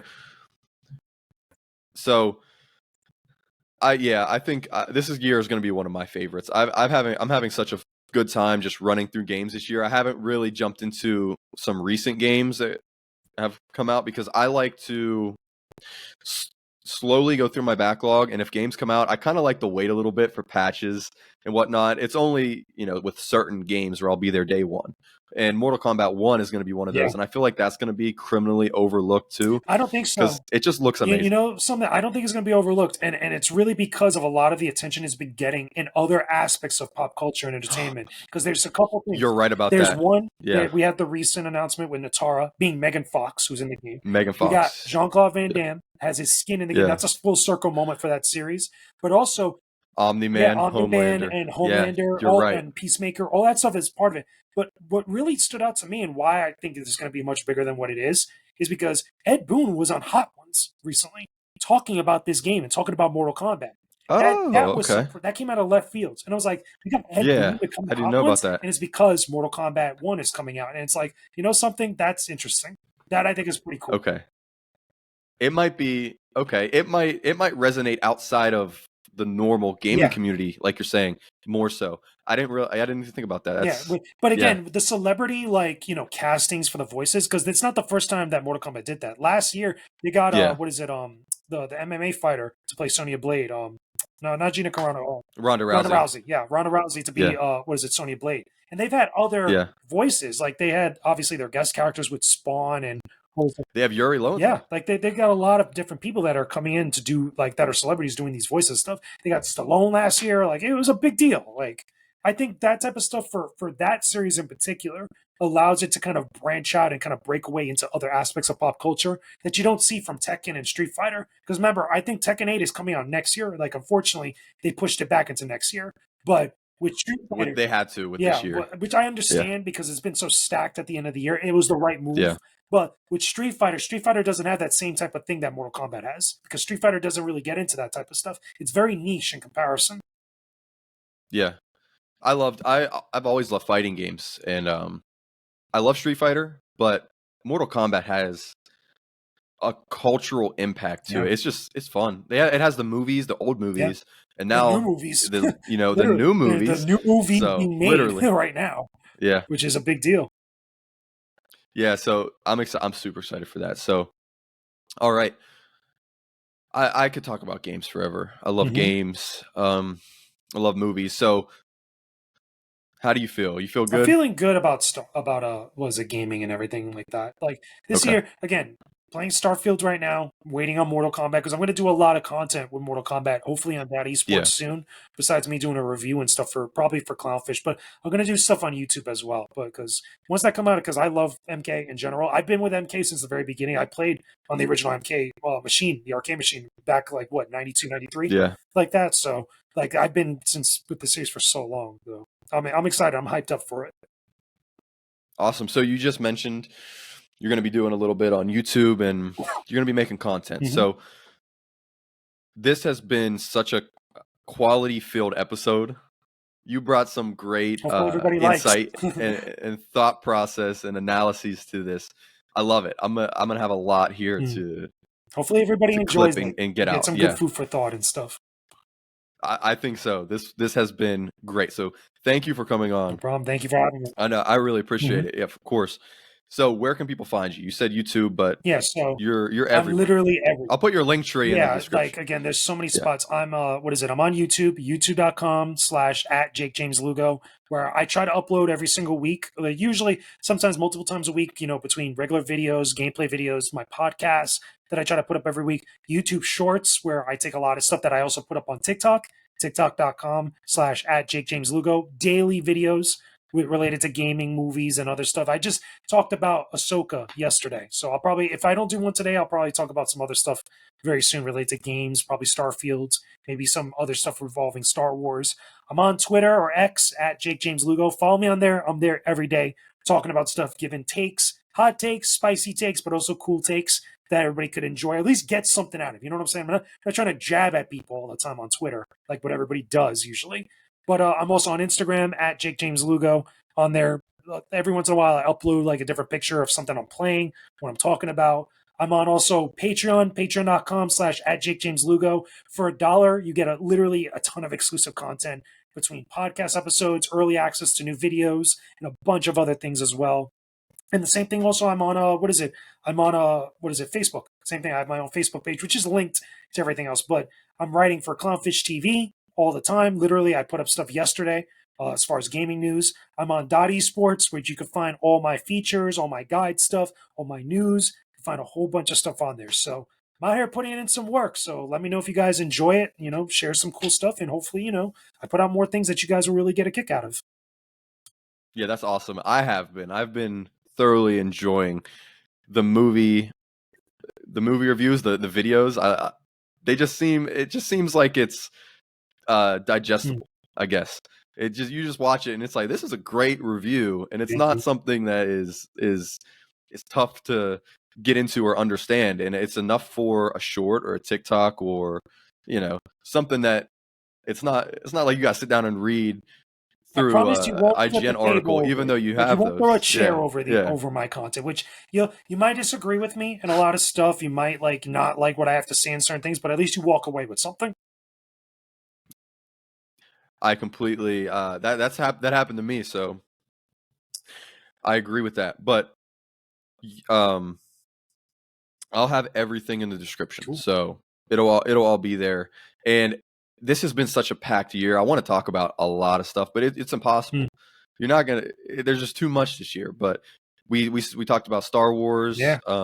Talked about games. So that's really what this podcast is, the Senate Podcast. We are a nostalgia, retro-based pop culture podcast where we talk about it. So hopefully you got something out of this episode. And again, thank you, Jakejames, for coming on. No It's been a lot of fun. Thank you. Appreciate it. Thanks for having me. Yes. So with that will conclude whatever episode number this is. I know my co-host has some stuff that he's doing that we might put up. I'm going to cut this up and it'll be out there in clips and in bits. So if you made it this far, then you're dedicated. So thank you for watching, listening. Everything will be in the description. And with that, I would say give us a recommendation, but you kind of give us a lot of recommendations. I'll give you guys another recommendation if you want, like okay. Gaming or otherwise. Usually we end it with a movie or game recommendation. All right, I'll give a little bit of both. If you want a good game recommendation right now, that I would say, if you haven't already, go play Star Wars Jedi Survivor, just because it's that dope, like that. Perfect. Bad game to stay away from. Don't play Masters of Terrascasi, whatever you do. You'll really have a bad day if you decide to do so, because I just got a hard copy of that recently for my collection, which, by the way, I share my Star Wars game collection on all the platforms, so I'm getting more in the mail soon. I've been loving that. Wait until you see what I got coming soon. In a couple of days, I'm actually going to be getting it. So once I finish work stuff where I'm at now, and when I actually get to show the full collection for everybody, y'all are going to dig it, especially if you're into Star Wars games. Good movie recommendation: go see Gran Turismo, because this is one of the better video game movies out right now that people need to watch. Because I want to see it so bad. I have a review on Clownfish that you could go read. But it's really that good. Like, even if you're not a fan of Gran Turismo, if you've never played any of the games, it literally has everything about the games and more that you could actually really enjoy. And if you're a fan of the games, there's some nods in here to how the games are, the sounds, the presentation, the camera angles. You'll love it. It's so good. It's surprisingly very good. I had plans to go see it, and plans fell through. So I'm upset, but I wanted to see that movie so bad. It's really good. and I love racing and then games. Go see Team at Sea afterwards movies. if you want a double feature. Team at Sea Mutant Mayhem. All right. I could give a recommendation, but I don't want to take away from that. That was perfect. 2 perfect recommendations. So with that, thank you guys for watching, listening, and we'll see you guys on the next